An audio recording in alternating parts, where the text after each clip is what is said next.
Hello guys and welcome to the CMB certified mind blowers. हमारी पूरी दुनिया में आज तक 10,000 से भी कई गुना ज्यादा बीमारियां होगी।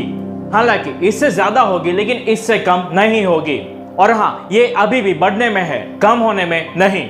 और ये बीमारी पूरी तरीके से कभी भी खत्म नहीं होने वाली है। लेकिन ये बीमारियां आखिर बढ़ क्यों रही है, इसके पीछे का रीजन क्या है, और अगर एक ही बीमारी आती है तो वो पूरी तरीके से खत्म क्यों नहीं हो जाती है।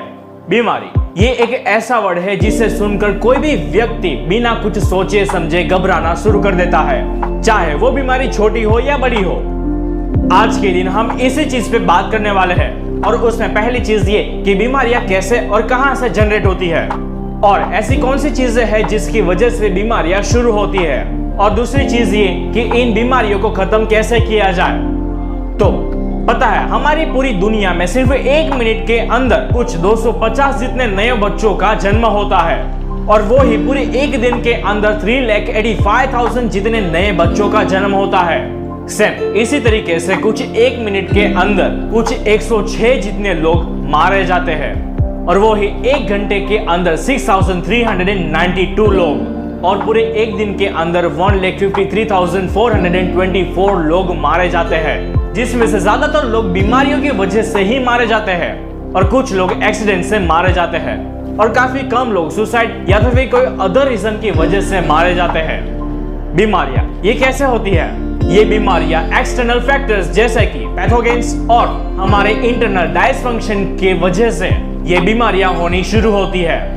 फॉर एग्जाम्पल, हमारे इम्यून सिस्टम में उसके इंटरनल डिसफंक्शन में ये हमारे अंदर की दूसरी अलग अलग प्रकार की अलग बीमारियों को जन्म देना शुरू कर देता है।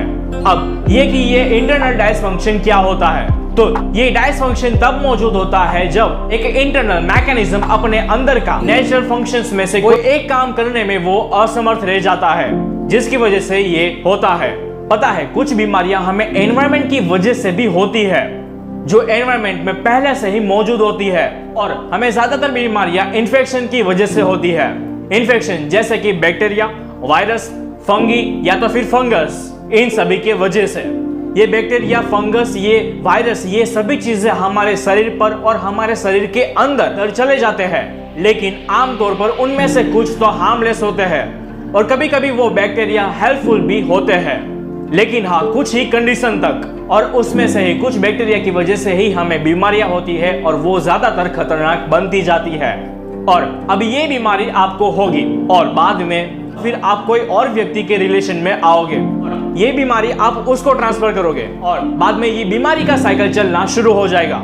कुछ बीमारियां हमें चींटी या तो फिर कोई अदर एनिमल्स की वजह से भी हमें ट्रांसफर हो जाती है, और बाकी की कुछ बीमारियां हमें खराब पानी या तो फिर खराब खाने की वजह से भी हो सकती है। कहा जाता है कि चिकन पॉक्स जैसी कई सारी और इन्फेक्शन बीमारियां, इसे वैक्सीन वगैरह लगाने से यह पूरी तरीके से खत्म हो सकती है, लेकिन बार बार हाथ धोने की वजह से भी आप लोग ये बीमारियों से दूर रह सकते हैं। अब ये कि इन बीमारियों को पूरी तरीके से खत्म कैसे किया जाए। कहा जाता है कि इन बीमारियों के खिलाफ अगर पूरी तरीके से हम फाइट लड़े तो ये बीमारियां कम हो सकती है, लेकिन कुछ बीमारियां इससे भी नहीं खत्म होती है। लेकिन अगर थियरी के रूप से हम देखें तो कुछ बीमारियां हैं जिसे फ्यूचर में खत्म किया जा सकता है, लेकिन किसी भी बीमारी के खिलाफ उसकी इफेक्टिव ट्रीटमेंट के बिना उसे पूरी तरीके से खत्म करना पॉसिबल नहीं है, और उसमें से ज्यादातर बीमारियां वैक्सीन की वजह से ही खत्म होती है। 1980 में वर्ल्ड हेल्थ ऑर्गेनाइजेशन ने ये अनाउंस किया था कि स्मॉल पॉक्स ये एक ऐसी बीमारी है जिसे पूरी हमारी दुनिया में से पूरी तरीके से नष्ट किया जा सकता है, यानी कि इसे खत्म किया जा सकता है। कहा जाता है कि ज्यादातर बीमारियां पुअर कंट्रीज में से ही जनरेट होती है। टोटल 10,000 बीमारियों में से 20% या तो फिर 30% बीमारियों से हमें डेथ हो सकती है, और उसमें से कुछ % बीमारियों का तो कुछ भी इलाज नहीं है।